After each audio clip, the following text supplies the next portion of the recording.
What up, peeps? Here we are live once again on Sunday. Man, my boy Mike coming at you like we always do. Today we got an incredible, unbelievable guest coming on board to share her journey.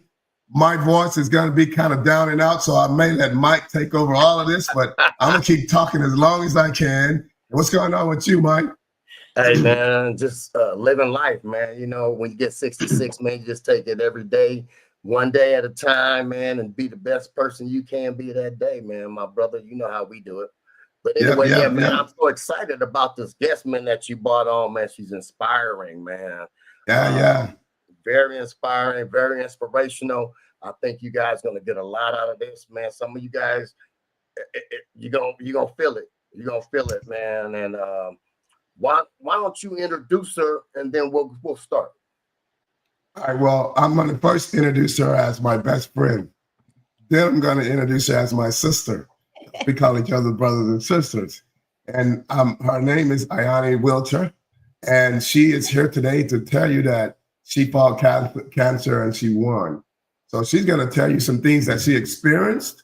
She's going to share her story on the surprise behind it and how she has now taken this fight and brought it to life to support others by creating her own how can I put it, her own business behind it, more of a donation factor behind it. And we're just gonna let her get into this and tell us all about it. But Yanni, how you doing today? I'm doing well. I'm so excited to be here. I'm honored to be here. But thank you for having me. Absolutely. Yanni, before we start though, just to get some kind of like background on how you and Robert met and what brought you to him to train with him. Just give us a little background on that so people know we just didn't pick you out of the blue. Yes.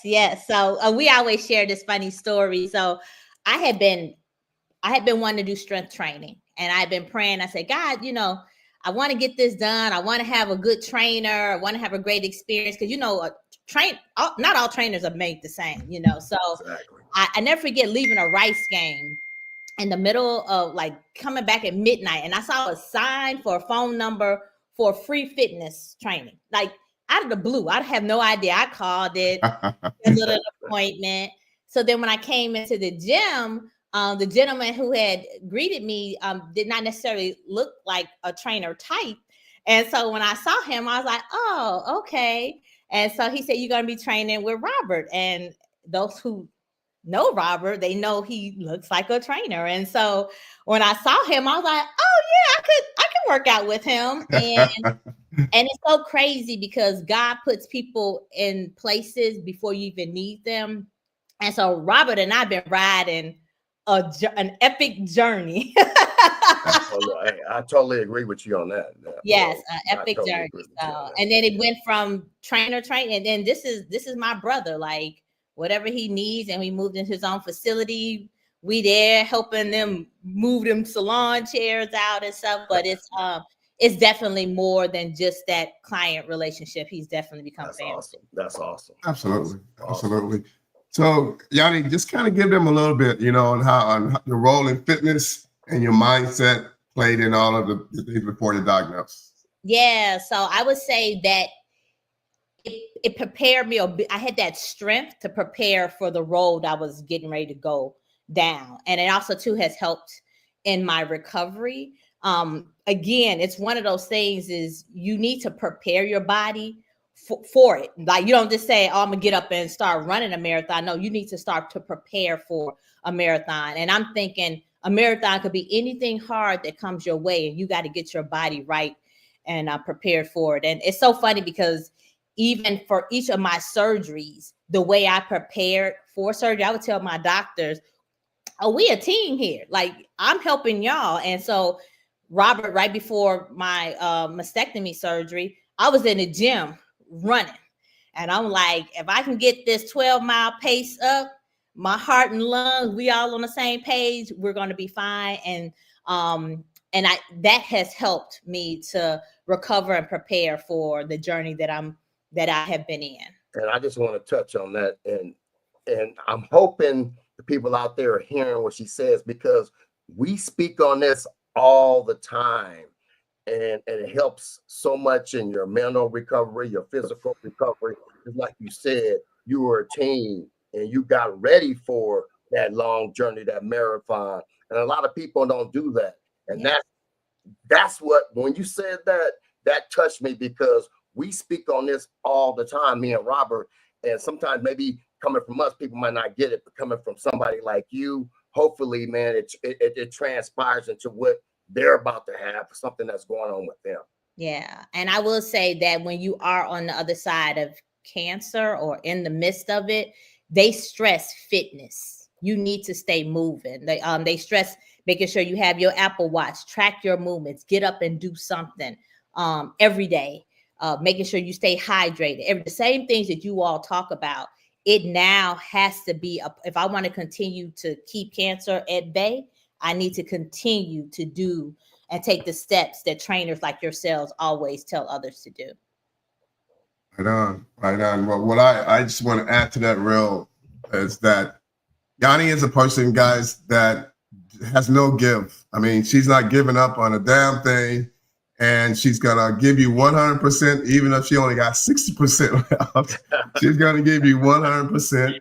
And I'm gonna joke a little bit about the fact that Yanni was running so much that they gave her, they give you like a stint or something, that it moved because she was out there running. And then she goes into the doctor and they go, so what happened to it? You go, oh, it's over here on the left side. But you know, and that's another good thing is that I want to share with you guys out there. There's a lot of things that breaks people's spirit, break their spirits. And Yanni has not let anything come across that really has broken her spirit. Her and I have had several talks, and she has a supportive family, and she has, you know, friends that are supportive. But the most important thing Yanni said right in the beginning was faith in God and all of those things. That's the number one start.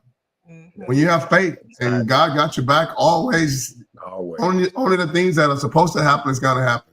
If something else is supposed to happen, that's going to happen. But you know, it's just how it is. Hello, Lashuta Simmons. Good evening, and glad you came on board. Yeah.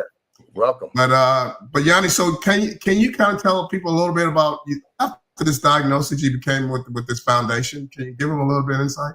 Yeah, so back in January 26th of this year, I found a lump in my left breast. And I just want to let everybody know, I've always been up on my mammograms. In June of last year, I had a clean mammogram. And so this January, I found something, and I was just like, I remember when I felt it, I hollered out, oh God, no, because I'm, you know, sometimes you're like, no, please don't let this be what I think it is. And I immediately went to have it looked at.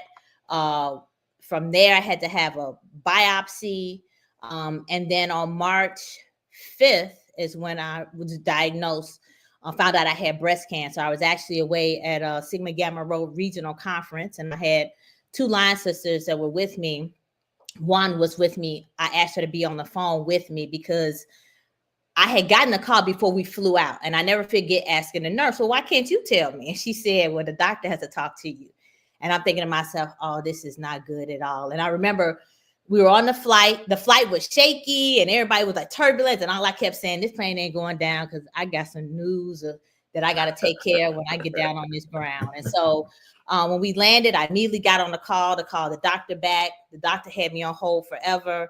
My line sister, Sophia, she was calling and say, hey, you know, you got somebody on the phone here, you know. And so finally they got through to us, and all I remember her is saying, Mrs. Wilcher, you have cancer. And I didn't remember nothing else. And so I always tell somebody, if you're about to get some diagnosis or something, make sure you have somebody with you, because I had Sophia with me and I didn't hear nothing else after cancer. And she was taking notes and she was trying to figure out, you know, because it was just a blur. And then me being out of town, I had to call my husband from afar to tell him, you know, what I had. I called my husband, I called my mother. Robert was a part of that phone calls as well. And it was fear. And it's the fear of unknown, because when you hear breast cancer, you automatically think of death sentence. And so I couldn't eat. I was struggling. And so by that Thursday, I never forget, like, I couldn't eat. I'm like, oh my God, this is really bad, because the way my doctor gave me the news, you would have thought I was checking out on Sunday, and this was on a Wednesday. Then I had another one of my line sisters who's in this field, and when she understood what the diagnosis was, she had me talk to her sister, and it was like, okay, you're good. This is common. It's early. And so they kind of put my mind at ease. And so when I got home, little did I know, when I landed, I came back on a Sunday, little did I know that I was in for a journey. That I feel like cancer is always going to be a journey. So when you say I win, I'm winning. You don't ever feel like you won. You're just winning because you're living the fight each day. So, but I definitely don't want anybody to have to hear those words ever. So yes. So I have a question for you. So like you said, when you first heard the words that you had cancer, you kind of blacked out, but once everything kind of settled in, and you knew that the doctor said you had cancer, what was your thought process, or did you go into a plan of action right away, or did you just sit back and say, hey, I'm gonna let this come to me, or what was your plan? No, my first thought I had talked about having a great tribe, and so one of my friends is a doctor. When I called to tell her, she was like, okay, you need to make an appointment with an oncologist, and this is who I want you to see. And just the thought of, I got to see an oncologist, like that was just, it was almost, it almost was sickening. It's just like, this is a doctor you don't want to have to see.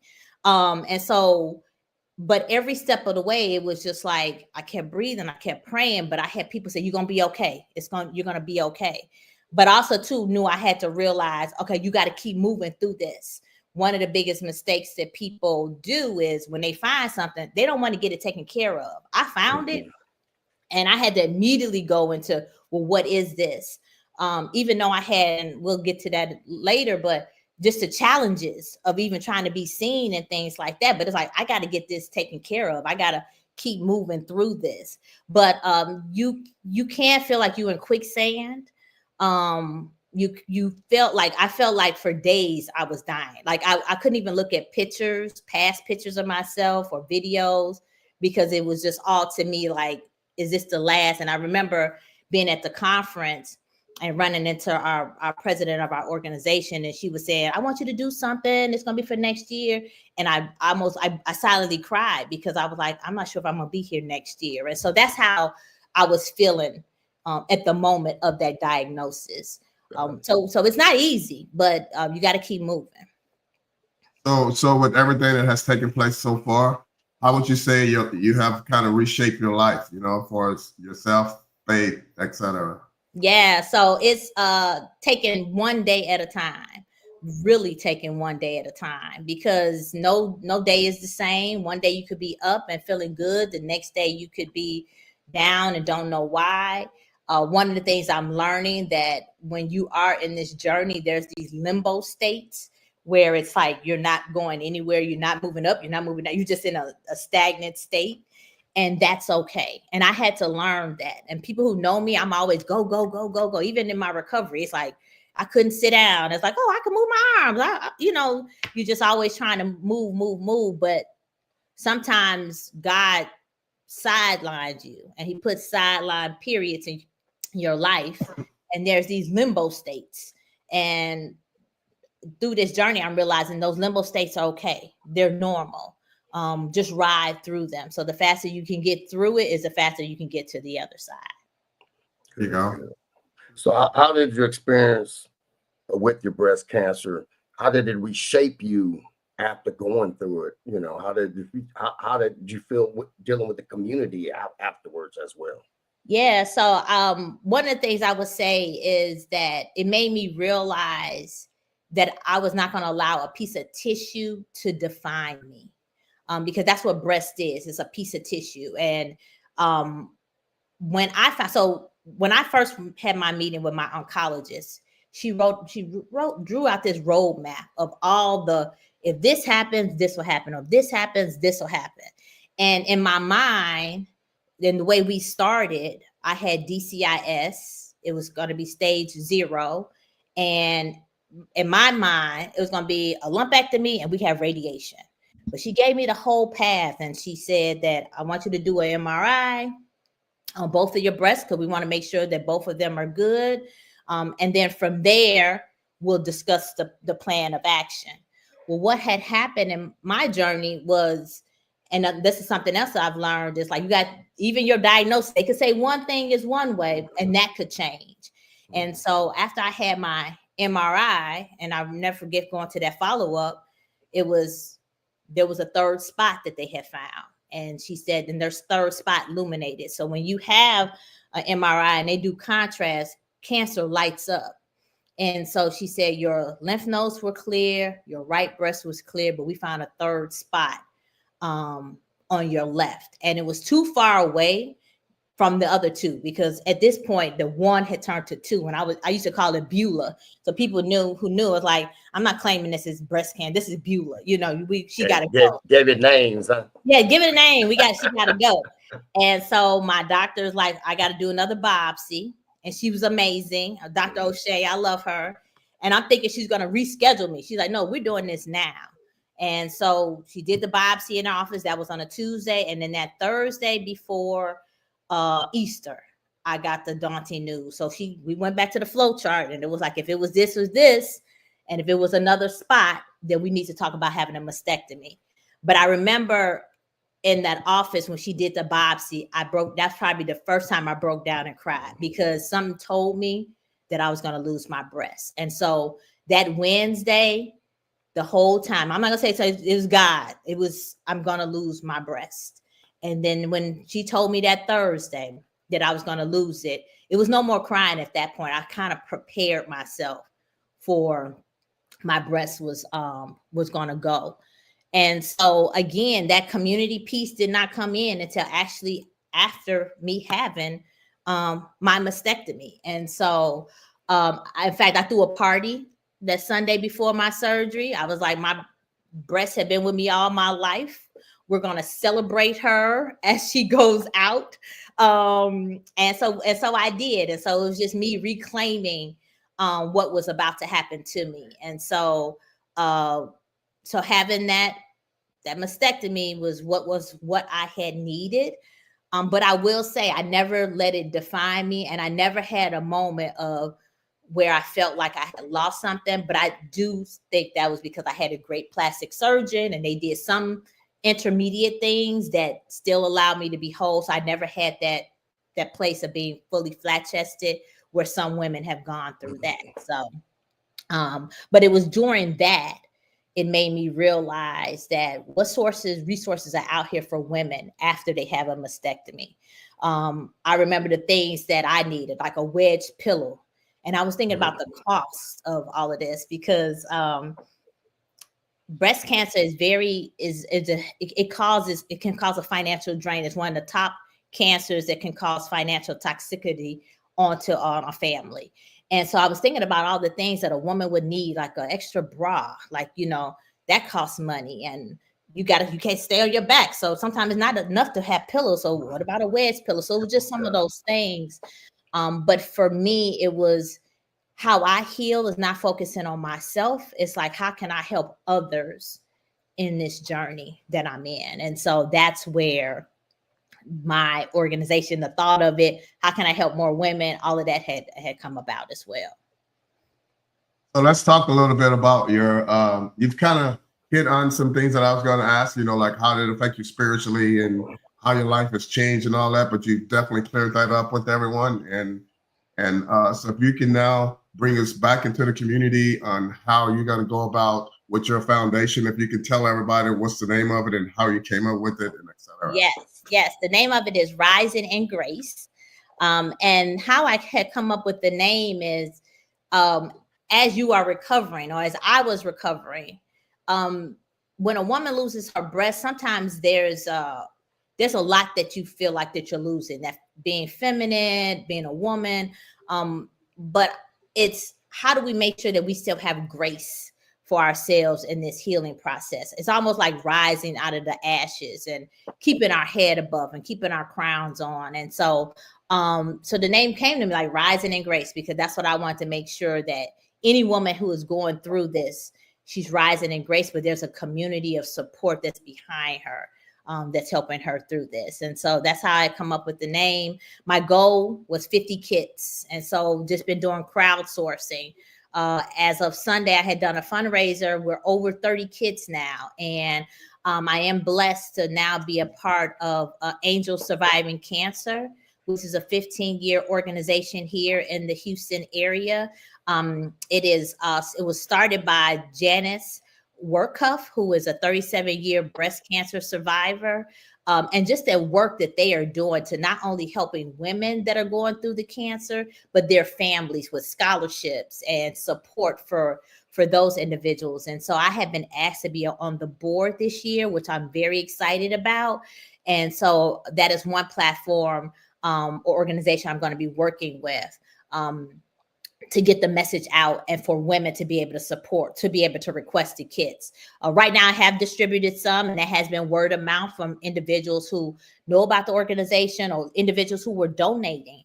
And they had reached out because they had a loved one that was getting ready to go through the process of a mastectomy or had just completed it. And so kits have been sent to those individuals. So I'm very excited about so when you're talking about kits, because you said you've been, the numbers are going out, what's in those kits? Oh, yeah. So what's in the kits, and they are curated by me. There is a wedge pillow, a 3-way wedge pillow. There's an extra mastectomy bra in there. For individuals who often will have a breast removed, they may come home with drains. And so there's a drainage pouch, so that way they can have the drains posted. There's a journal as well as a drain log that's in there. One of the things I wasn't aware of is when you have drains, you can't shower. And so there are these white bath sponges, so you can wet them and then you can at least have a good wipe down for yourself. And then there's a seatbelt cushion, because like when you have to go to appointments and you can't drive, but you have to protect your surgery areas. And so that's in those kits as well as what we call abdominal pads. So there are pads that go underneath the bra to help protect your incision. So all of those are in there. The value of the kit is $150. And it's all nicely in a tote bag. But one of the things that I did not share, and the other reason a part of me thinking about like the financial strain was all my life I had insurance. I was born with insurance. Last February, I lost my job, and my last job was with an insurance company. And my husband and I decided, well, you can't not have insurance. So we went and paid out of pocket for insurance. We were paying $900 a month for insurance. Only to when I needed it, that insurance was not available. My first biopsy, they refused to pay. I wound up going to the Rose, which is another great organization, especially their job is to help women that are underserved or underinsured. And they wind up doing my biopsy. My MRI that my oncologist wanted me to have, insurance did not pay for it. In fact, to this day, I am still waiting for the insurance to even cover the first biopsy. And I remember fighting with them to say, I could have cancer. And so one of the things is we got to make sure that we become advocates for ourselves, that we knock down as many doors as we can, because again, if I was still waiting, that third would have become 4. And one of the things I want to share is when my breast was removed, they found 9 invasive cancer cells in my breast. They said some were so small they would not have been caught on X-rays, mammograms, or MRIs. And so we have to be advocates for ourselves. So part of Rising in Grace is helping women to become an advocate for themselves, for help making sure that if they find something, encouraging them that it's not the end of the world. Let's get this. How do we help you navigate the resources that are out there, but just even navigate and not be fearful of going down that path of getting it looked at, having that biopsy, and then what comes after that. Probably the best advice that was given to me by another Sora Colbert. She said, take one step at a time. So don't worry about having breast cancer if it's just a biopsy. Get through the biopsy first, and then after the biopsy, so not to worry about the big picture, but just to take the steps along the way.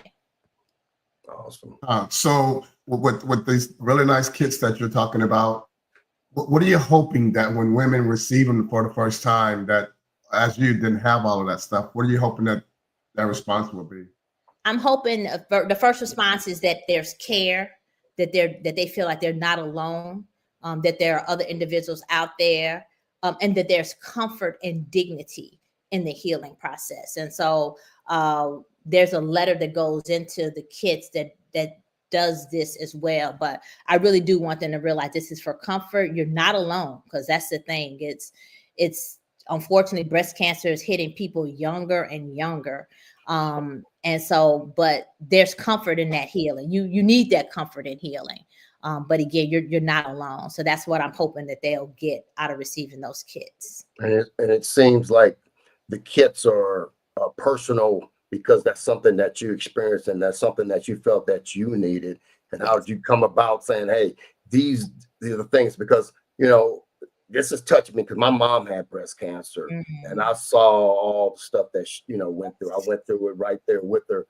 And the thing is, she didn't have all of that stuff. I know about the bras and all the stuff, everything and all that. And she would have that, you know, stuff like that. So it seems like it was personal, because that's what you went through, and you don't want other people to go through that, it seems. Not at all. And I never forget, I had been in counseling as well. So again, I want to encourage people, if you're going through this, make sure that not only taking care of your body, but you're taking care of your mind.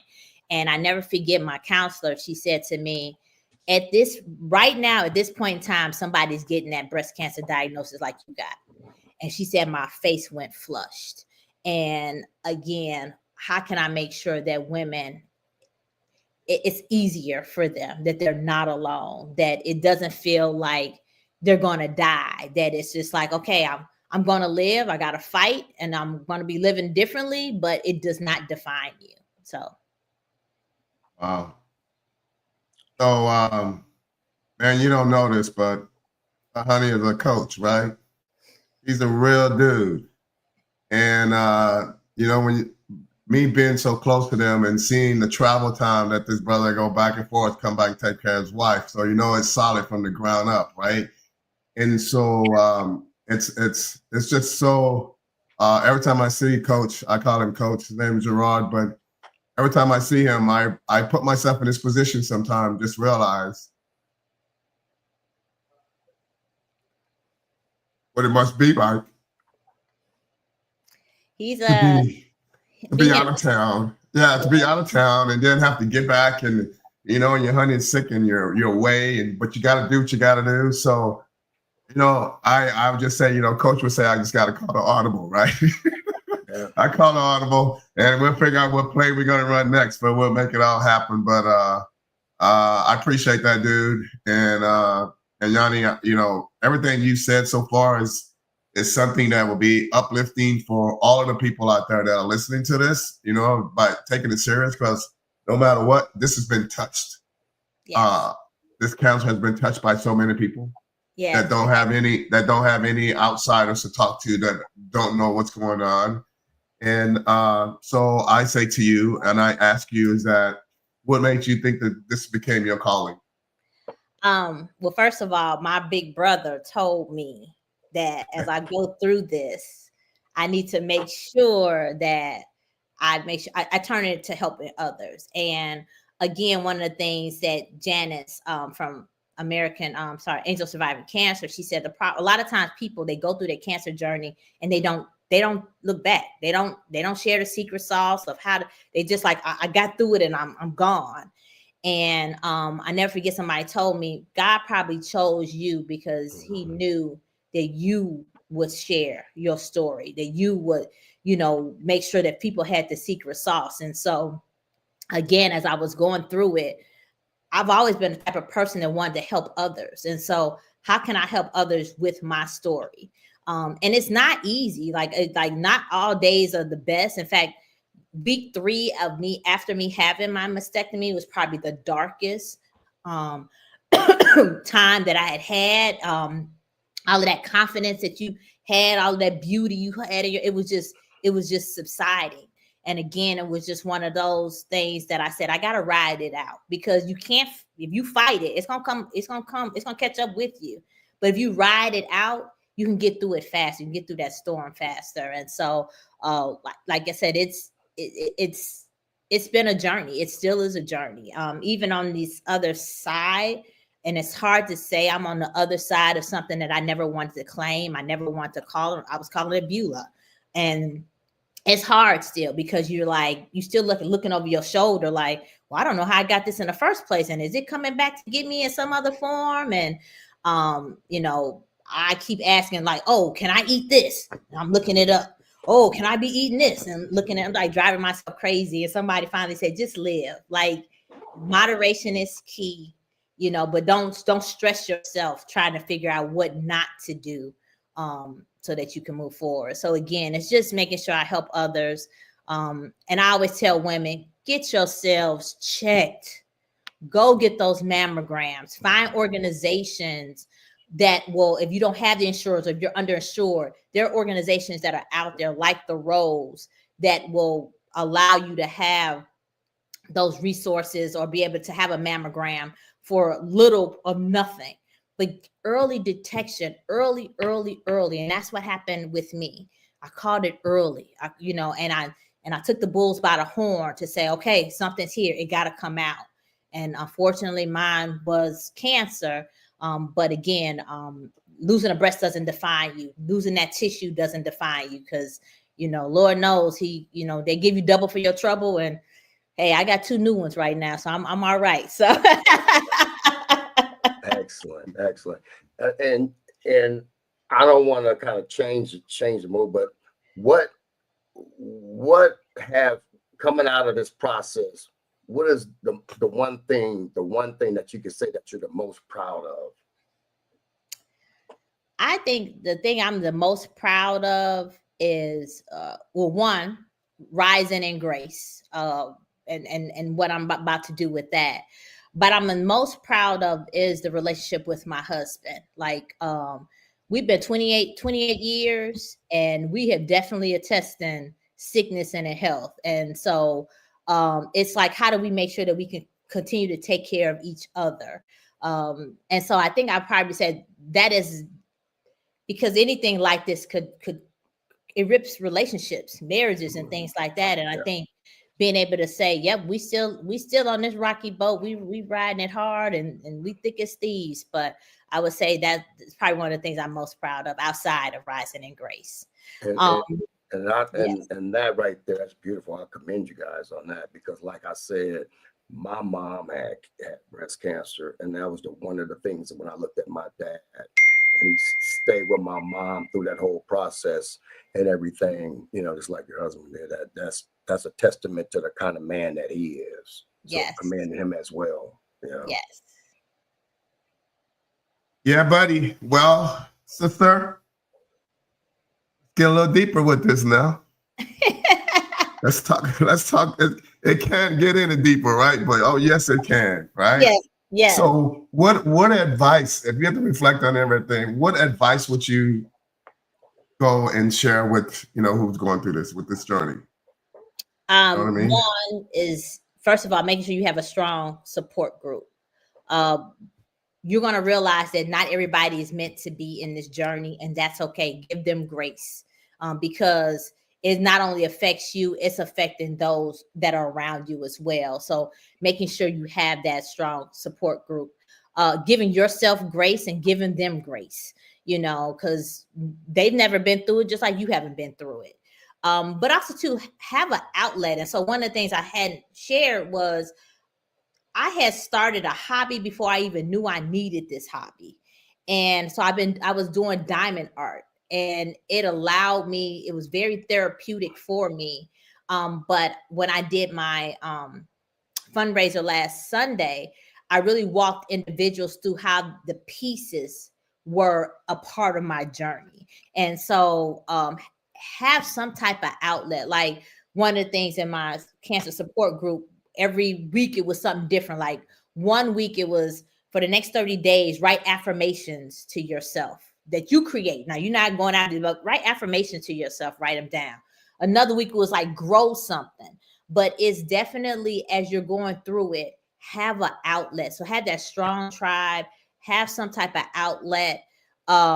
and then also to feel the emotions that you're going to go through. Don't try to run from it. Just say, you know what, I'm going into this head on. Because how many of us have been in a situation where like, oh, I can't deal with that right now. You know, it's too emotional. I can't, you know, I don't have time to deal with that right now. But when you're going through cancer, you definitely do that. And then last, be an advocate for yourself, because even after I had my mammogram, I mean my mastectomy, and was told that the cancer was all gone, they were still trying to say chemo, and so I was like, this doesn't sound right to me. Like, so I Right. went and saw and got a second and third opinion, just so I had a better understanding. But I think a lot of times we grow up in a generation where if the doctor says I have to do it, then I got to do it. Where it's like, if the doctor says you have to do it, it doesn't make sense, then find somebody else until it makes sense. So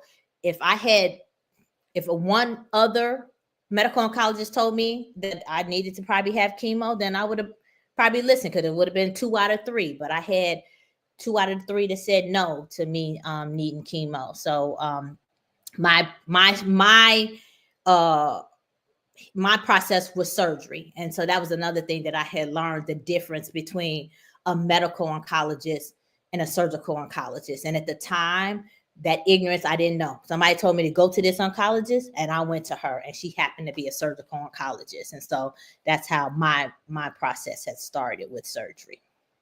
We kind of touched on this about your support system with, you know, your husband, and then you said you have a group of friends. But when you talk about, you said you go to therapy, you have therapy as well, and you know we shy away from that, especially African Americans. Mm-hmm. Can you speak on how that has helped shape you and helped you even be stronger than, you know, at this point? Oh yeah. In fact, I love my therapist. In fact, she had me meet with her the day before my surgery, the day before my mastectomy, to prepare me to make sure that I was okay. But it's hard, and therapy is key, because it's an opportunity to speak to someone that has no judgment or bias in the game. It's an opportunity for somebody to have you look at things differently, or just to hear you out. Because again, you are in a situation where you may not have family or friends that are going through this, so they have no idea how you're feeling or what you're going through. You know, you hear pray and keep your faith. It's like, yeah, I'm doing that, but I need to talk to somebody, just so I could cry, I could be vulnerable, and they can give me the tools that I need to get me back on track. And then the other thing, if there's an opportunity to be in a support group, because now you are in a group with other individuals that are going through it or have been through it, like what you've been through. And so that's different as well, because now there's hope. You feel like there's hope, especially if you're in a group and somebody's been 37 years survivor, 10 years survivor, 5 years, because then you like, okay, there's light at this end of the tunnel. There are other women out there like myself. And I never forget when I went to Angel Surviving Cancer Breakfast, we're sitting at the table like, okay, now who's your oncologist? Okay, now, well, who's your plastic surgeon? It's like a whole different conversation. But you're at least with other individuals that are going through it like yourself, that your family and friends can't necessarily help you with.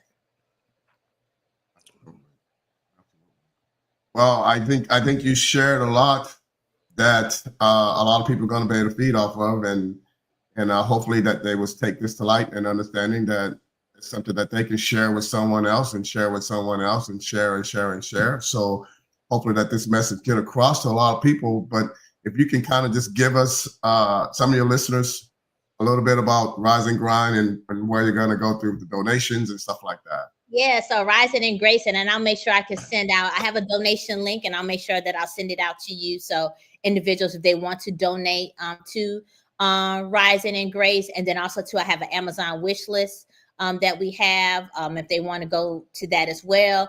And then also too, I'm happy to share the link, because they may have individuals that they would like to request a kit for. And so I want to make sure that they have the opportunity to have those kits sent to them. The kits are free for anybody who was going through it. That was the whole reason of doing the crowdsourcing, to get the donations, because I never want a woman who is about to have a mastectomy or post mastectomy feel like they have to purchase comfort. It's enough that they're going through. And so I would definitely make sure that you have all of that information as well. And then also too, I've been using my diamond art as a way to help raise funds. And so I can share the website for that as well, which brings me to, and I showed this to him earlier. Again, all of my artwork comes and it talks about my journey, but I am gifting this to you, Robert. Awesome. Beautiful. Awesome. Very nice. Yes, and it's called Balance Restored. And so this was created after my mastectomy, and there's a whole narrative that you'll get with that. So awesome. I look forward to it. And so good stuff. Yeah. Any last thing you got there, Mike? I just want to go over, like I said, so all your kits and everything, it's not just in Texas, it's everybody, or whoever wants to reach out to me. Yes, that is the whole purpose of Rising in Grace. I want to make sure that, because I did send a kit out to Maryland a few weeks ago. So it's, like I said, right now it was crowdsourcing, it was word of mouth, but now we're actually putting an infrastructure around it. So we're collecting donations, and we have a request link now that I can send out, so that way individuals, if they know of someone that want to have a kit will be sent to them. And then real quick, what if you could leave the listeners with one thing of hope, what would you give them? Oh, one thing of hope. Keep moving. Keep moving. But it's not necessarily a death sentence. Like, keep moving. Keep it going. Keep it going. Don't stop. Just keep moving. So yes. So your email, is it risingandgrace.com? Is that your contact? Yes, it is. It's risingandgrace LLC at gmail.com. Rising in Grace LLC at gmail.com. I'm going to put this up so that people can see it. So Rising in Grace LLC at gmail.com. That's correct. Good. Also want to say, I want to say, Gerald, what's up? Gerald was on here too the whole time. So I just wanted to say, hey, how you doing, Gerald?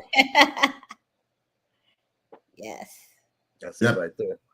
That's it. So everything's there, people. We would like to thank you guys for taking the time to listen to this, and hopefully that there was enough enlightenment there that you can once again share this with everybody who you think needs some help or just need to speak to Yanni about what has taken place in her life. Everybody need a pen pal, everybody need a phone pal, everybody need a texting pal, whatever it may be. Wow, you need a tribe, whatever. Yeah. So whatever it may be to connect you with someone who has the same personality as her, or whomever it may be, that they can uplift you instead of giving you the sad stories, that Yanni would be that person you want to reach out to. Because like I said, we've known each other now for 3 years, and I think I may have seen 2 or 3 down moments and since we've known each other. And so it's someone who will definitely be legit and will keep in touch with you and not just say, oh, I will do this, and don't do it. So once again, you see Rising Grace LLC at gmail.com. This is your way of reaching out to her tonight if you want to. Feel free to do that. Her phones and phone lines and everything else, I'm sure, is ringing like crazy, and all of the emails and everything is coming across. But Yanni, we want to thank you for coming on board and sharing your story. This has been very, I've been through the journey with you of some sort, so I understand it, but it's still kind of touching, because we're so close. Yes. And the fact that you're sitting there smiling at me is what made me tear up earlier. Is that, glad God made this not be any other way but this way. Yes. And my co-host, my partner in crime is Michael, who has been with me, and we never met each other yet. And that's the connection that we have. Exactly. So everything is good connection right here on this 65th Club podcasting, and we're willing to share with anyone out there who has some things that they want to share to the world, just as Yanni did. Feel free to reach out to us. Let us know what's going on, and we will put you on and let you share your story and hope that you can help somebody just like Yanni has done. I'm sure of that. So other than that, people want to say peace out. Thanks for listening to us. You know where we're at. We're here every Sunday. We're here every Sunday to share. If we're not here, we'll let you know in advance that we're not going to be here. But that's what we do. Mike, you want to give your final words, brother? Just want to say QC Muscle joined us. He said, I appreciate you. Yanni, I can't thank you enough, because when Robert started tearing up, because it brought me back to that journey, when he talked about, I drove my mom when I wasn't even old enough to drive. I was taking her to chemo, and to see your smile and to see your attitude, man, it touches me. And I know you've touched so many people, and make sure you send me your links. I'm going to put all that, I'll put all our little stuff out there and post that, but you're a resource that people need. People need to see you. People need to talk to you. And I know your foundation is going to grow even bigger because of the person you are. I can just tell. And if you hanging with this guy right here, you hanging with that guy right there, you got to be a good person. Yeah. I appreciate you. Thank you. Yeah. Thank you all so much. Appreciate this. Yeah. All right, guys. Root. Deuces. See you later.